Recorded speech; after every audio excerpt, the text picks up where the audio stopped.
Il y a eu rupture, il y a eu rupture. C'est vrai, il y a eu rupture, s'il vous plaît, il y a eu cette rupture. Il y a eu cette rupture, mon Dieu, mon Dieu, mon Dieu, mon Dieu.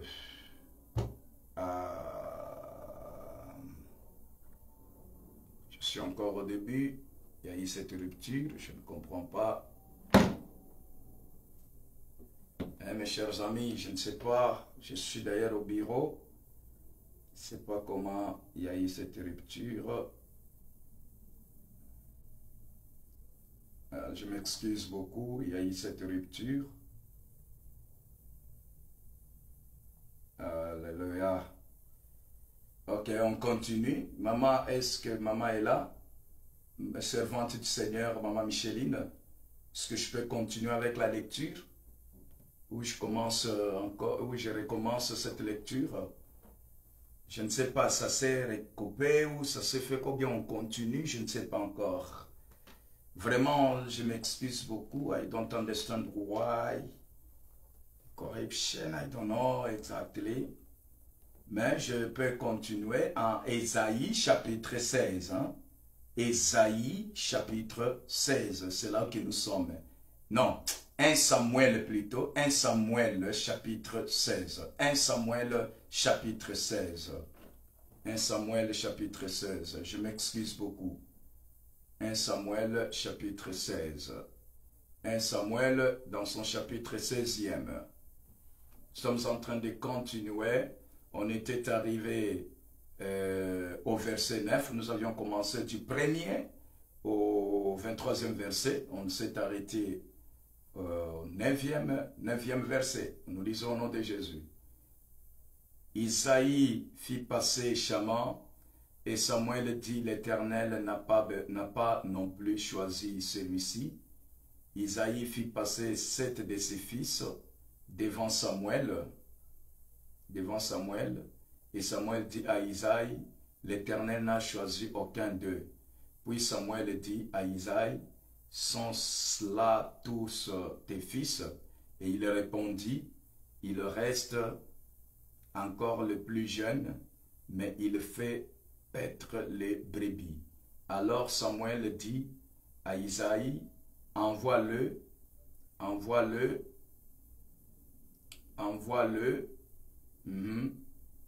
le chercher.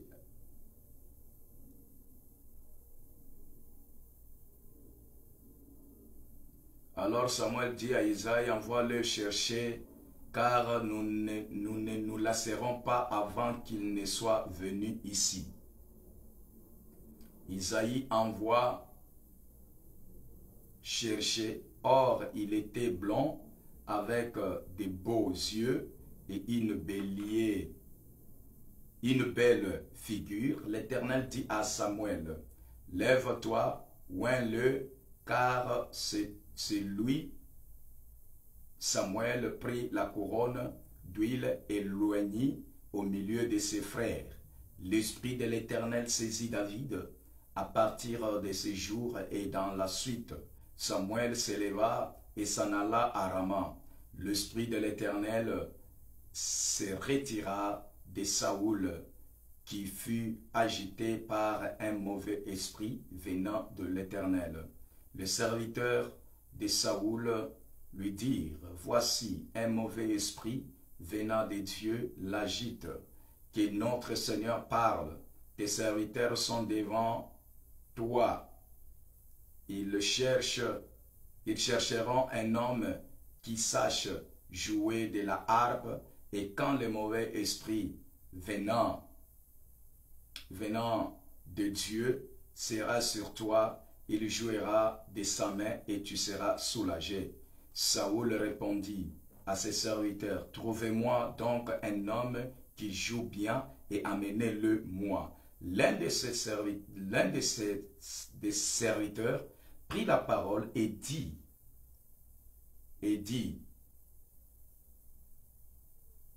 voici, j'ai vu un fils d'Isaïe, Bethlémite, qui sait jouer, c'est aussi un homme fort et vaillant, guerrier, parlant bien et d'une belle figure, et l'Éternel est avec lui.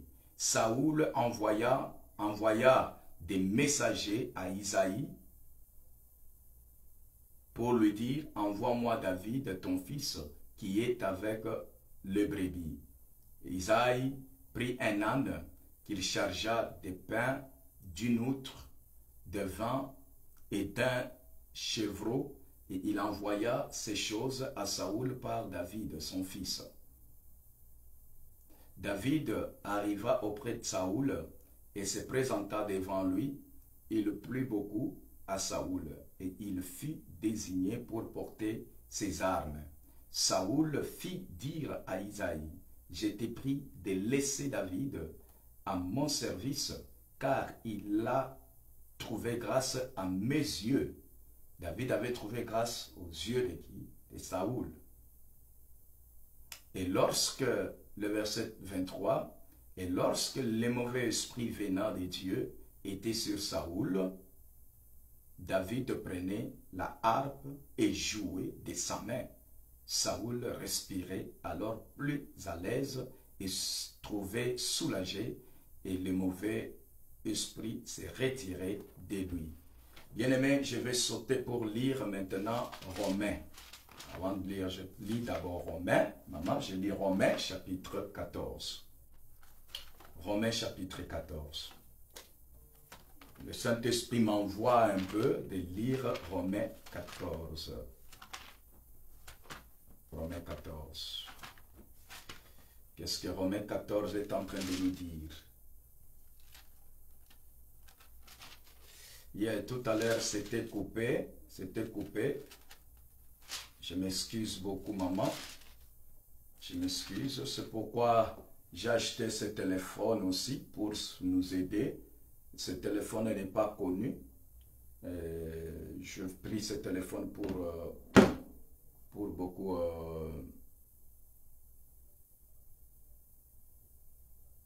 pour beaucoup aussi...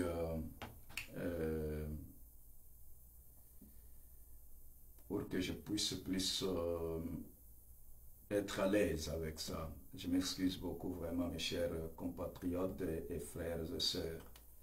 Je viens encore de lancer, de partager aussi sur mon compte Facebook. Dieu m'envoie afin que nous puissions lire Romains 14. Mais nous avions compris d'abord 1 Samuel chapitre 16. Malgré cette coupure, mais c'est une bonne histoire. Je ne peux pas commenter sur ça parce que c'est une lecture. Il faut comprendre que si c'est un prédicateur, quand j'ai lu, ça me pousse beaucoup de faire quoi? De parler quelque chose. Mais nous devons respecter l'ordre qu'on nous a donné par la servante du Seigneur. On ne peut commenter qu'un verset biblique. Mais le Saint-Esprit m'envoie directement à Romains. Il n'a pas voulu que je puisse lire Lamentation. Romains chapitre 14. Le verset 1er. Écoutez ce que ça nous dit.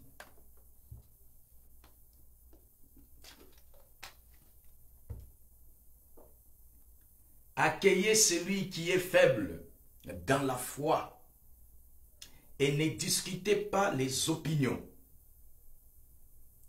Tel croit pouvoir manger de tout, tel autre qui est faible ne mange que des légumes.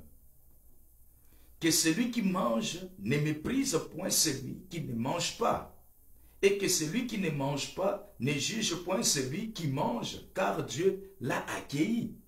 Waouh! Qui es-tu, toi qui juges un serviteur d'autrui? S'il se tient debout ou s'il tombe, cela regarde son maître. Cela regarde son maître. Mais il se tiendra debout, car le Seigneur a le pouvoir de l'affermir. Tel fait une distinction entre les jours, tel autre les estime tout égaux, que chacun ait à son esprit une pleine conviction.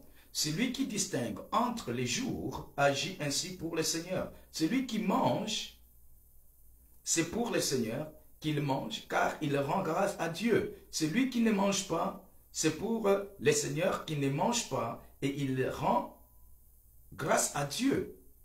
Et en effet, nul de nous ne vit pour lui-même et nul ne meurt pour lui-même. Waouh! Car si nous vivons pour le Seigneur. Et si nous mourrons pour le Seigneur. Soit donc que nous vivions, soit que nous mourions, nous sommes au Seigneur. Car Christ est mort et il est revenu à la vie, afin de dominer sur les morts et sur les vivants.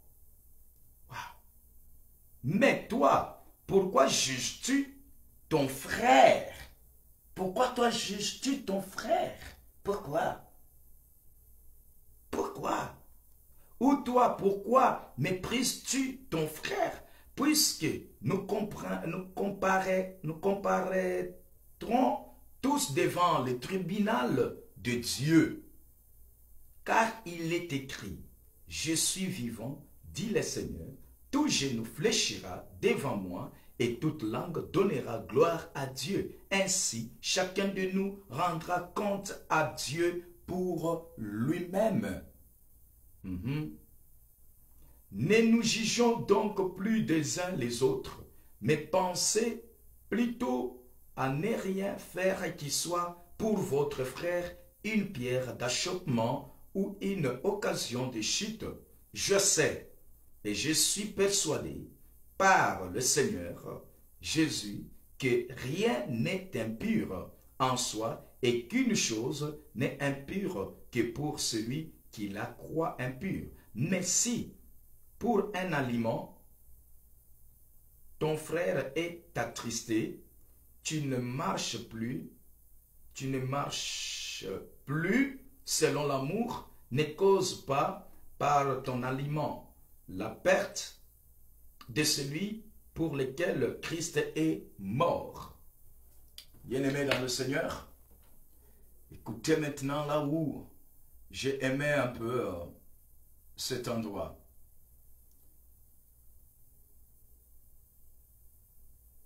Que votre privilège ne soit pas un sujet de calomnie, car le royaume de Dieu n'est pas le manger et le boire, mais la justice, la paix et la joie par le Saint-Esprit. Alléluia. Le verset 17 nous dit, le verset 18 maintenant, celui qui sert Christ de cette manière est agréable à Dieu et approuvé des hommes. Ainsi donc, recherchons ce qui contribue à la paix et à l'édification mutuelle. Pour un aliment, ne détruit pas l'œuvre de Dieu. En vérité, toutes choses sont pures, mais il est mal à l'homme quand il mange de devenir une pierre d'achoppement. Il est bien de ne pas manger de viande, de ne pas boire de vin, et de s'abstenir de ce qui peut être pour ton frère une occasion de chute, de scandale ou de faiblesse. Ou de faiblesse. Cette fois que tu as, garde-la pour toi devant Dieu. Heureux celui qui ne se condamne pas lui-même dans ce qu'il approuve. Mais le verset 23 nous dit, mais celui qui a des doutes au sujet de ce qu'il mange est condamné parce qu'il n'agit pas par conviction. Tout ce qui n'est pas le produit d'une conviction est péché. Alléluia. Je suis en train d'aller dans Psaume de David, Psaume chapitre 39. Psaume 39. Maman, moi j'aime beaucoup, je m'excuse, j'aime beaucoup maman. J'aime beaucoup exhorter beaucoup maman. Donc quand il y a un verset biblique, l'envie d'exhorter est là toujours. Écoutez ce que Psaume de David est en train de dire. 39. Waouh. Bon, j'aime beaucoup aimer ça. Au chef des chantres, à Jeduthun, Psaume de David, je disais, je veillerai sur mes voies de peur de pécher par ma langue. Je mettrai un frein à ma bouche tant que le méchant sera devant moi. Je suis resté muet dans le silence. Je me suis tu, quoique malheureux, et ma douleur n'était pas moins vive. Mon cœur brûlait au-dedans de moi. Un feu intérieur me consumait. Et la parole est venue sur ma langue. Éternel, dis-moi, quel est le terme de ma vie? Quel est le terme de ma vie? Quel est le sens de ma vie? Ah, c'est une bonne lecture. Quelle est la mesure de mes jours? Que je sache combien je suis fragile. Voici, tu as donné à mes jours la largeur de la main, et ma vie est comme un rien devant toi, oh Jésus. Oui, tout homme debout n'est qu'un souffle. Oui, l'homme se promène comme une ombre. Il s'agite vraiment. Il amasse et il ne sait qui recueillera. Maintenant, Seigneur, que puis-je espérer en toi? Et mon espérance, délivre-moi de toutes mes transgressions, ne me rends pas l'opprobre de l'insensé. Je reste muet. Je n'ouvre pas la bouche, car c'est toi qui agis. Dieu détourne de moi tes coups. Je succombe sous les attaques de ta main. Tu châties l'homme en le punissant de son iniquité. Tu détruis comme le teigne ce qu'il a de plus cher. Oui, tout homme est un souffle. Écoute ma prière, Éternel, et prête l'oreille à mes cris. Ne sois pas insensible. Ne sois pas insensible à mes larmes, car je suis un étranger chez toi, un habitant comme tous mes pères. Détourne de moi le regard et laisse-moi respirer avant que je m'en aille et que je ne sois plus. C'est un verset biblique qui me fait très mal au cœur. Proverbe 21, et nous terminons avec cette lecture. Proverbe 21.